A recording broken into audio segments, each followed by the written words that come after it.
Le traditionnel déjeuner du dimanche chez mes parents à Versailles, dans la même salle à manger où nous célébrions chaque fête de famille depuis 28 ans. La même porcelaine de Limoges, le même centre de table, le même plan de table et inlassablement, la même conversation. Alors, Camille, a demandé l'oncle Philippe en se servant de la sauce, qu'est-ce que tu deviens ces jours-ci?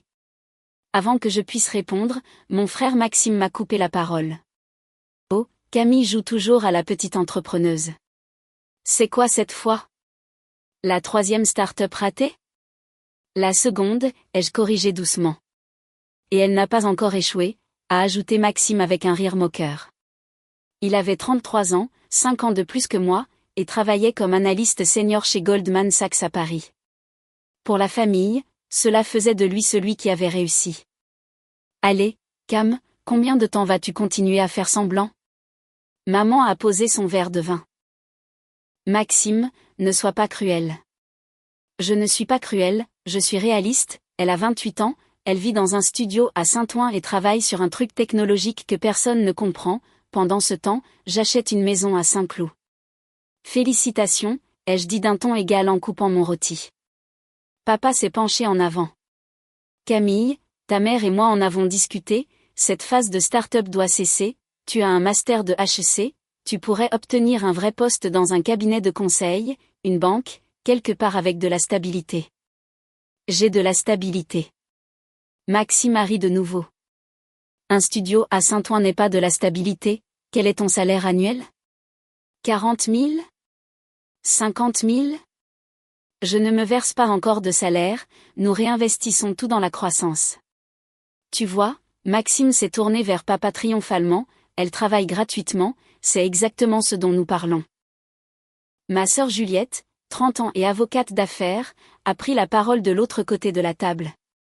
Camille, je pense que ce que tout le monde essaie de dire, c'est que nous sommes inquiets, tu as fini major de ta promotion à HEC il y a 3 ans, tu pourrais gagner 200 000 € par an chez MC Kinsey, au lieu de ça, tu es. Qu'est-ce que tu fais exactement? Je construis une intelligence artificielle pour le diagnostic médical, nous avons développé un algorithme capable de détecter certains cancers à partir d'analyses sanguines de routine 18 mois plus tôt que les méthodes actuelles.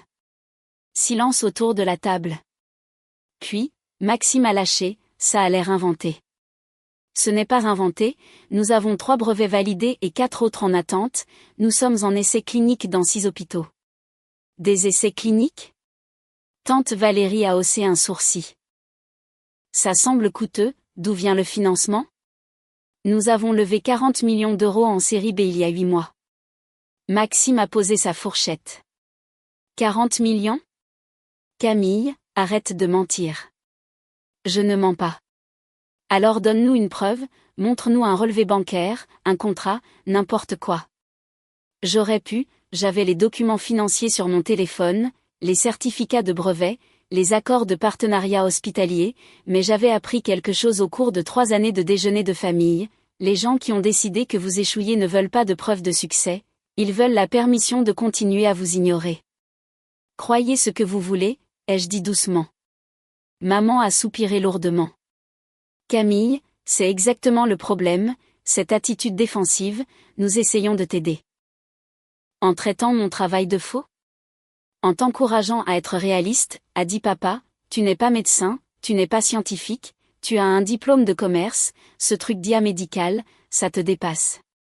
J'ai une équipe de 12 personnes, 6 ont des doctorats en informatique ou en oncologie, 2 sont d'anciens chercheurs de l'Institut Gustave Roussy, l'un a développé le cadre de diagnostic utilisé par la plupart des grands hôpitaux.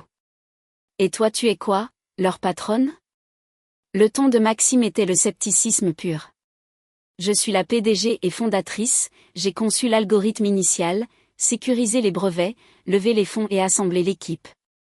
Juliette a échangé un regard avec Maxime. Camille, c'est une sacrée affirmation. Ce n'est pas une affirmation, c'est ce que je fais tous les jours. Alors pourquoi vis-tu à Saint-Ouen? A exigé Maxime. Si tu diriges une entreprise à 40 millions, pourquoi n'es-tu pas dans le 16e arrondissement? Pourquoi t'habilles-tu comme si tu faisais tes courses chez Zara? Pourquoi conduis-tu une Twingo vieille de 10 ans? Parce que je privilégie la mission aux apparences et parce que chaque euro que je ne dépense pas en luxe est un euro que nous pouvons investir dans la recherche. C'est une excuse bien pratique pour être fauché, a marmonné Maxime. J'ai posé mes couverts avec soin. Je ne suis pas fauché. Bien sûr que non. Il a bu une longue gorgée de vin. Écoute, je comprends, personne ne veut admettre l'échec, mais à un moment donné, tu dois limiter la casse et trouver un vrai travail. Je peux probablement t'obtenir un entretien chez Goldman, niveau débutant évidemment, mais c'est un début. Je ne veux pas d'un poste de débutant chez Goldman. Parce que tu es trop fier pour admettre que tu as perdu 3 ans? Parce que je suis occupé à diriger mon entreprise. Ton entreprise imaginaire? A-t-il corrigé. Maman a tendu la main à travers la table pour tapoter la mienne. Ma chérie, nous t'aimons, mais ce fantasme doit cesser, tu as presque 30 ans, ne veux-tu pas de la stabilité, un mariage, des enfants? Comment vas-tu trouver un mari quand tu fais semblant de diriger une entreprise médicale? Je ne fais pas semblant. Alors prouve-le, a défié Maxime, montre-nous quelque chose de réel, pas des histoires de brevets et de financement, une preuve concrète. Je sentais les yeux de tout le monde sur moi, tante Valérie, oncle Philippe, Juliette, maman, papa, Maxime, tous attendant que je produise une preuve ou que j'admette que je mentais.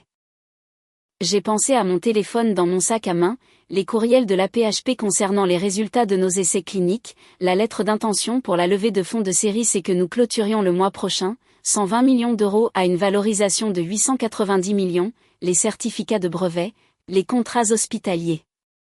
Mais qu'est-ce que cela prouverait? Qu'ils avaient tort? Que leur mépris pendant 3 ans était injustifié? Ils trouveraient une autre raison de douter, une autre façon de minimiser, une autre explication qui leur permettrait de continuer à croire que j'étais la déception de la famille.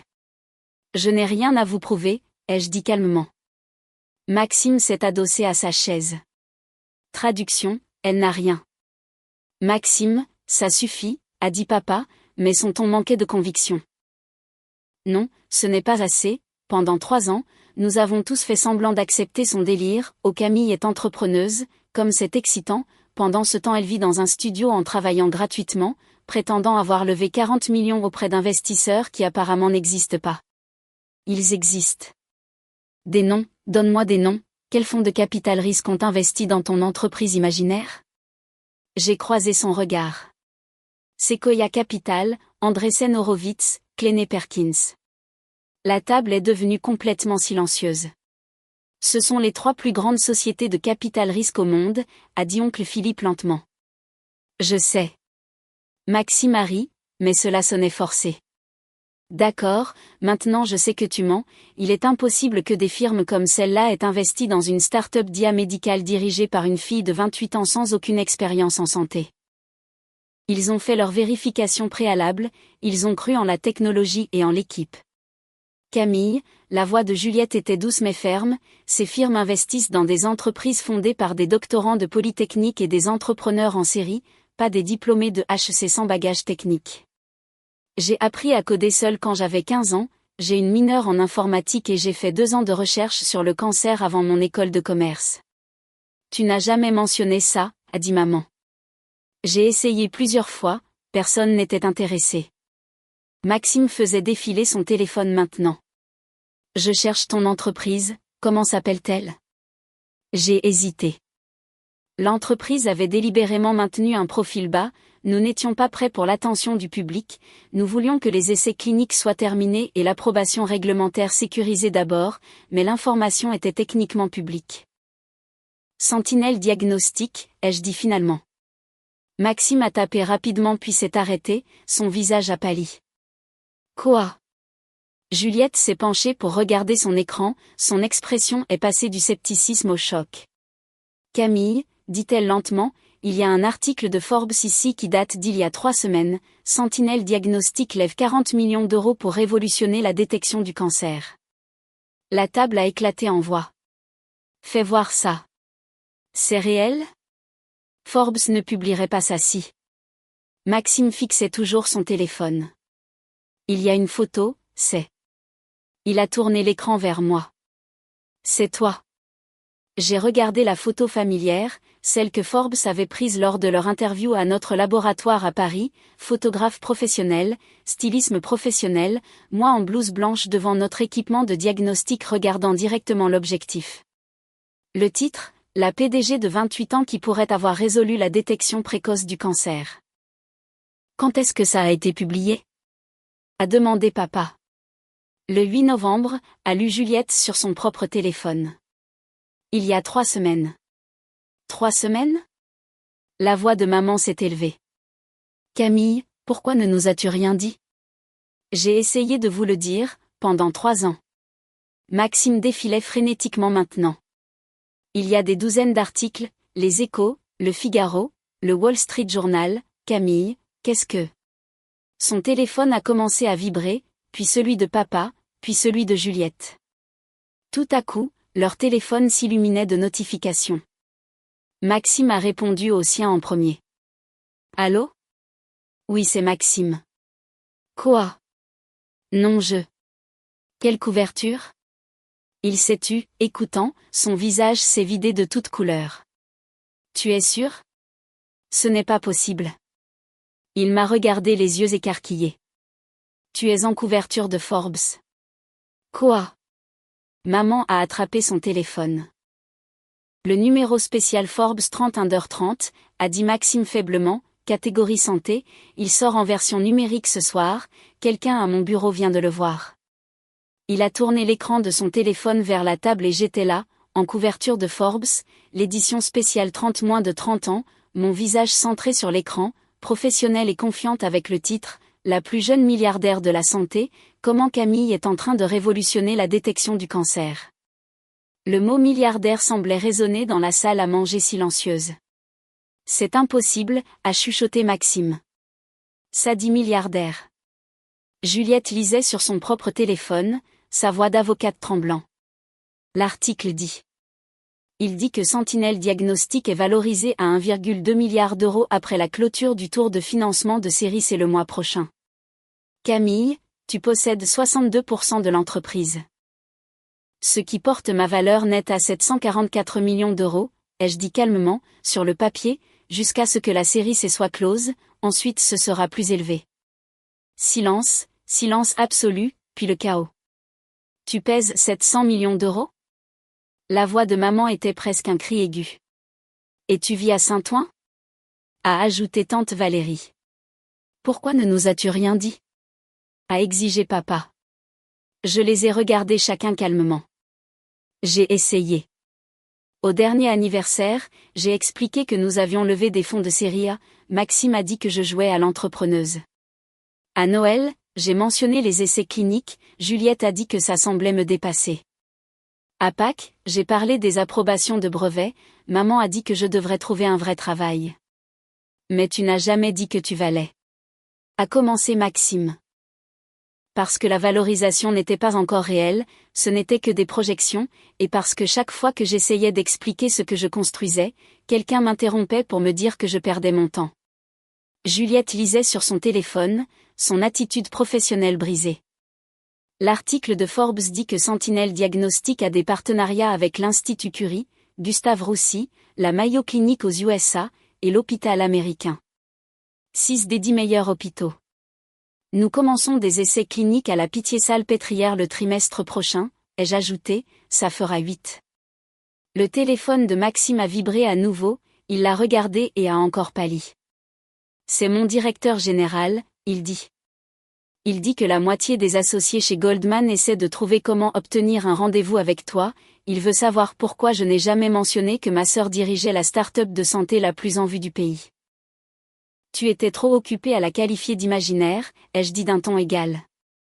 Maman s'est levée brusquement. Je dois appeler Patricia et la fille de Suzanne, elles doivent savoir. Savoir quoi? Les jeux interrompus. Que tu as une fille qui vaut 700 millions?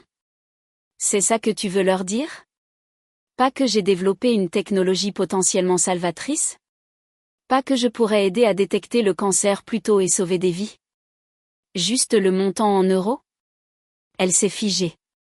Ce n'est pas. Je suis fière de toi ma chérie. Tu n'étais pas fière de moi il y a 1 heure, tu as dit que j'étais une déception. Je ne savais pas. Tu ne voulais pas savoir, tu as décidé il y a 3 ans que j'échouais et rien de ce que je disais ne comptait parce que tu avais déjà fait ton opinion. Papa s'est raclé la gorge. Camille, ce n'est pas juste, nous essayons de te protéger. En se moquant de moi à chaque réunion de famille? En me proposant des emplois de débutante chez Goldman? En appelant l'œuvre de ma vie jouer à l'entrepreneuse? Nous pensions. A commencé Juliette. Vous pensiez que je mentais ou que je délirais, ou les deux, parce que mon chemin ne ressemblait pas au vôtre. Maxime a posé son téléphone avec précaution, ses mains tremblaient. Camille, Je suis désolée, j'ai été incomplet. Je ne savais pas. Tu n'as pas demandé, aucun de vous n'a demandé, vous avez vu le studio à Saint-Ouen et la vieille Twingo et avez décidé que cela signifiait que je galérais. Vous n'avez jamais envisagé que peut-être je choisissais de vivre modestement parce que je croyais en la réinjection du capital dans la recherche. Mais tu aurais pu expliquer, a commencé maman. J'ai essayé pendant 3 ans, chaque déjeuner de famille, chaque fête, chaque coup de téléphone, j'ai expliqué la technologie, les brevets, le financement, les essais cliniques, et à chaque fois, quelqu'un a rejeté ça comme un fantasme ou un délire. La table était complètement silencieuse maintenant, plusieurs téléphones vibraient constamment mais personne ne répondait. Oncle Philippe a pris la parole doucement. Camille, que fait exactement ta technologie? C'était la première fois que quelqu'un posait la question en 3 ans, la première fois que quelqu'un montrait un véritable intérêt pour le travail plutôt que de le rejeter. J'ai pris une inspiration. Nous avons développé un algorithme d'IA qui analyse les analyses sanguines de routine, celles que les gens font lors des bilans annuels. L'algorithme peut identifier des biomarqueurs pour certains cancers 18 à 24 mois plutôt que les méthodes de diagnostic actuelles, pour des cancers comme ceux du pancréas ou des ovaires où la détection précoce améliore considérablement les taux de survie. Notre technologie pourrait sauver des dizaines de milliers de vies chaque année. C'est incroyable, a dit oncle Philippe doucement. Ça l'est. Et si ça marche comme nous l'espérons, si les essais cliniques confirment ce que nous voyons dans les données initiales, cela pourrait changer fondamentalement le traitement du cancer. Le détecter plus tôt, le traiter plus efficacement, sauver plus de vies. Et tu as construit ça? A demandé tante Valérie. J'ai dirigé le développement, j'ai écrit l'algorithme initial, sécurisé les brevets, recruté l'équipe, levé les fonds et structuré les partenariats hospitaliers. J'ai fait ça. Moi, la déception de la famille. Personne n'a parlé. Le téléphone de Maxime a sonné à nouveau, il y a jeté un coup d'œil puis m'a regardé. C'est encore mon directeur général, il demande si tu acceptes des rendez-vous, il veut discuter de l'introduction en bourse avec Goldman. Nous ne sommes pas encore prêts pour une introduction en bourse. Quand tu le seras cependant. Quand je le serai, je considérerai toutes les banques d'investissement, y compris Goldman. J'ai fait une pause. Probablement pas celle où tu travailles par contre, ça pourrait être gênant. Le téléphone de Juliette a vibré. Elle l'a regardé et a ri, un son légèrement hystérique. L'associé gérant de mon cabinet veut savoir si je peux les présenter à toi, ils sont spécialisés en droit de la propriété intellectuelle en santé. J'ai déjà un conseil juridique chez Gide Loirette Nouel. C'est le meilleur cabinet d'avocats d'affaires du pays. Je sais. Encore des téléphones qui vibrent. Papa a répondu au sien. Allô? Est-ce que c'est Michel? Quoi? Au jeu. Oui, Camille est ma fille. Pourquoi? Il a écouté, le visage devenant rouge. Forbes ce soir. Je n'avais pas. Il a couvert le téléphone. Camille, c'est quelqu'un de mon club de golf, ils veulent faire un article sur toi dans la newsletter du club. Dis-leur non, dis-leur que je ne suis pas intéressée par le fait d'être mise en avant parce que mon père est membre. S'ils veulent faire un article sur Sentinelle Diagnostic, ils peuvent contacter notre équipe de relations publiques directement. Il a relayé le message et a raccroché l'air stupéfait. Le téléphone de maman a sonné, elle a répondu, écoutez, puis a éclaté en sanglots. Oui, Camille est ma fille. Non, je ne savais pas pour la couverture de Forbes. Je suis très fière. Oui bien sûr, merci. Elle a raccroché. C'était la présidente de mon club de lecture, tout le monde parle de toi, elles veulent que tu interviennes à notre déjeuner annuel. Je ne suis pas disponible. Camille, s'il te plaît. Maman, il y a 1 heure tu m'appelais une déception, maintenant tu veux que je parle à ton club de lecture. Je ne le pensais pas. Tu le pensais depuis 3 ans. La seule chose qui a changé dans les 20 dernières minutes, c'est que Forbes a confirmé que je suis légitime. Ton amour et ta fierté sont conditionnels à une validation externe. Elle pleurait ouvertement maintenant. Ce n'est pas vrai, je t'aime, je t'ai toujours aimé. Mais tu ne me respectais pas, il y a une différence. Mon téléphone vibrait tout au long du dîner mais je l'avais gardé dans mon sac. Maintenant je l'ai sorti, 83 messages, 47 appels manqués, des centaines d'emails, félicitations de collègues, investisseurs, partenaires hospitaliers, anciens professeurs, demandes d'interviews médias, invitations à des conférences, demandes d'investissement, et un texto de mon investisseur principal chez Sequoia, félicitations pour la couverture de Forbes. Tu as mérité cette reconnaissance. La technologie va changer le monde. Fier d'être ton partenaire. J'ai montré ce texto à Maxime. C'est de Sequoia Capital. La firme dont tu disais qu'elle n'existait pas. Il l'a lu en silence puis a reposé mon téléphone. Camille, je suis désolée, je suis tellement désolée. J'avais tort sur tout, je t'ai sous-estimé, ignoré, moqué. Tu faisais quelque chose d'incroyable et j'étais trop arrogant pour le voir. Merci de dire ça. Est-ce que je peux faire quelque chose pour arranger ça? Respecte-moi à l'avenir et considère peut-être que le succès ne ressemble pas toujours à un emploi chez Goldman Sachs et une maison à Saint-Cloud. Juliette a pris la parole. Camille, je suis désolée aussi, j'aurais dû écouter, j'aurais dû te croire. Tu as essayé de nous le dire et nous t'avons fait taire à chaque fois. Oui, vous l'avez fait. Qu'est-ce qu'on fait maintenant? A demandé maman à travers ses larmes. J'ai regardé autour de la table ma famille, les mêmes personnes qui m'avaient ignoré pendant 3 ans, qui avaient qualifié mon travail de faux, mes accomplissements d'imaginaire, ma vie de gâchis, et maintenant ils me fixaient tous avec admiration, regret et une envie désespérée de faire partie d'une manière ou d'une autre de ce succès qu'ils avaient refusé de reconnaître jusqu'à ce que Forbes le confirme. Maintenant, ai-je dit calmement, je retourne travailler. J'ai des essais cliniques à surveiller, des approbations réglementaires à poursuivre et des partenariats hospitaliers à développer. La couverture de Forbes est sympa mais elle ne change pas la mission, nous essayons toujours de sauver des vies. Est-ce qu'on peut t'aider? A demandé papa. Y a-t-il quelque chose qu'on puisse faire? Vous pouvez commencer par lire l'article de Forbes. Lisez-le, apprenez ce que j'ai construit, pourquoi ça compte, comment ça marche. Pas parce que ça me rend riche, mais parce que ça pourrait sauver des milliers de vies. Nous le ferons, a promis maman, je lirai tout ce soir. Et peut-être réfléchissez à pourquoi vous aviez besoin de Forbes pour vous dire que je réussissais avant de me croire. Pourquoi ma parole pendant 3 ans n'était pas suffisante? Pourquoi la validation externe comptait plus que le travail réel de votre fille?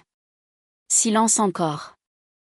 C'est juste, a dit papa doucement, c'est plus que juste, nous t'avons laissé tomber Camille, nous aurions dû croire en toi, nous aurions dû te soutenir, nous aurions dû écouter. Oui, vous auriez dû. Mon téléphone a sonné, j'ai jeté un coup d'œil. C'est notre directeur médical, je dois prendre ça, c'est probablement au sujet des résultats des essais de l'Institut Gustave Roussy. Je me suis levée, marchant vers la pièce voisine en répondant. Docteur Patterson, qu'est-ce qui se passe?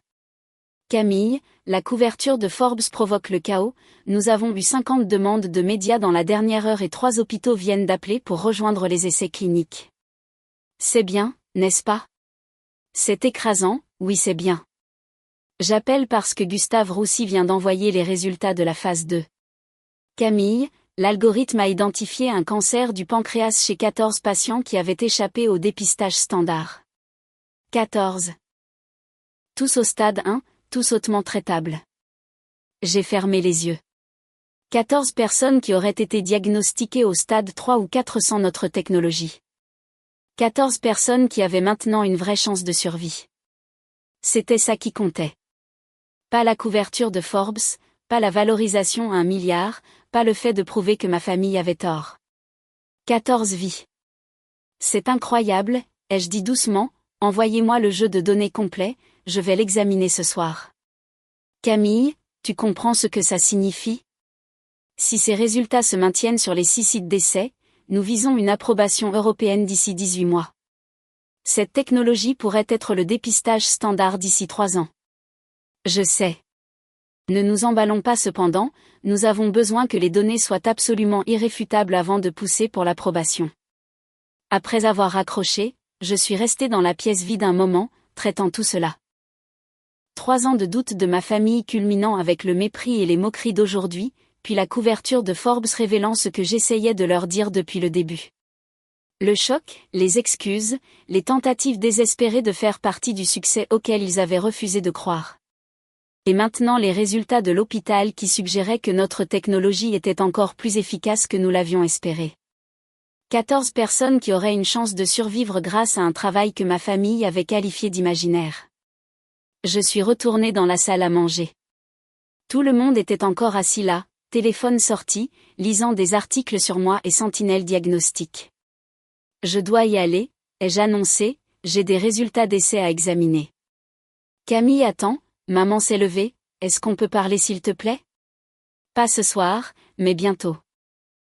Je veux comprendre ce que tu fais, vraiment le comprendre ma chérie, et je veux m'excuser correctement, pas juste pour ce soir mais pour 3 ans à ne pas écouter.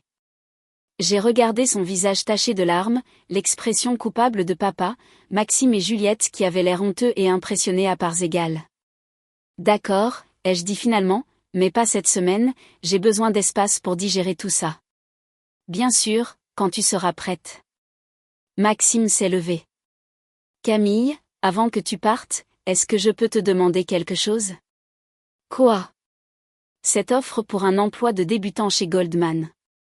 J'ai été incomplet.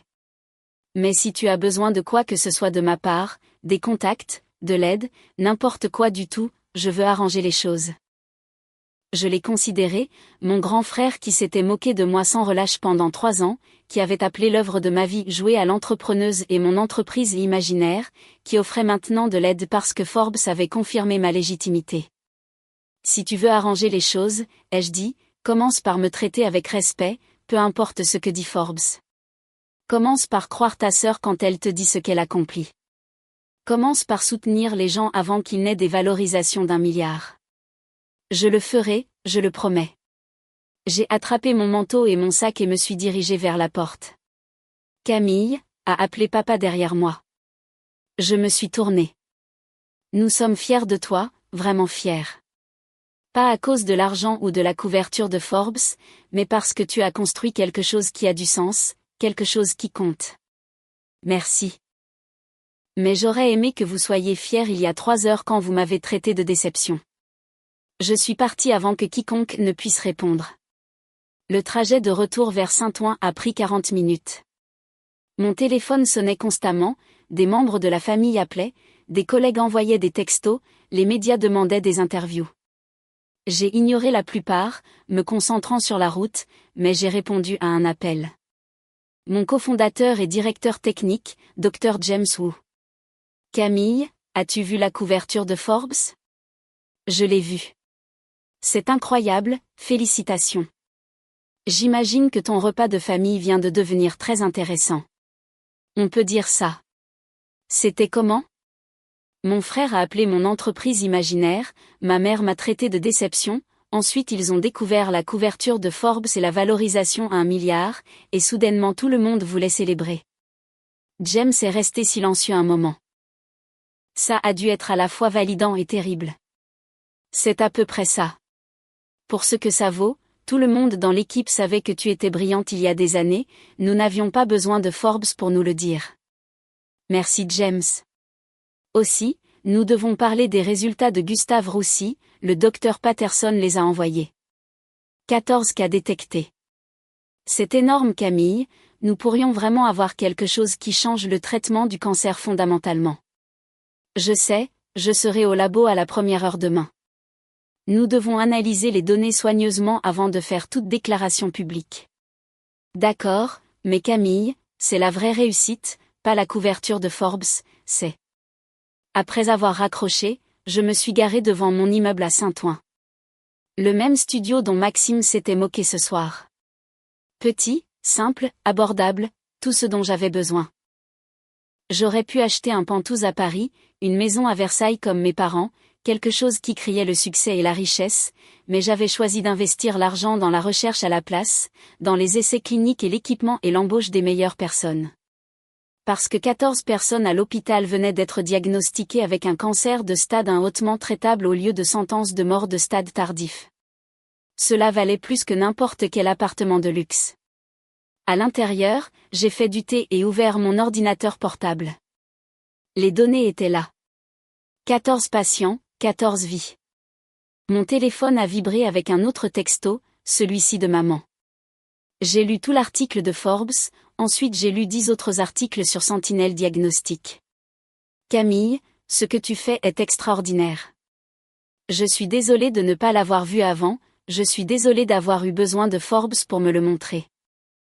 Je t'aime et je suis fière de toi. Pas parce que tu es milliardaire, parce que tu sauves des vies.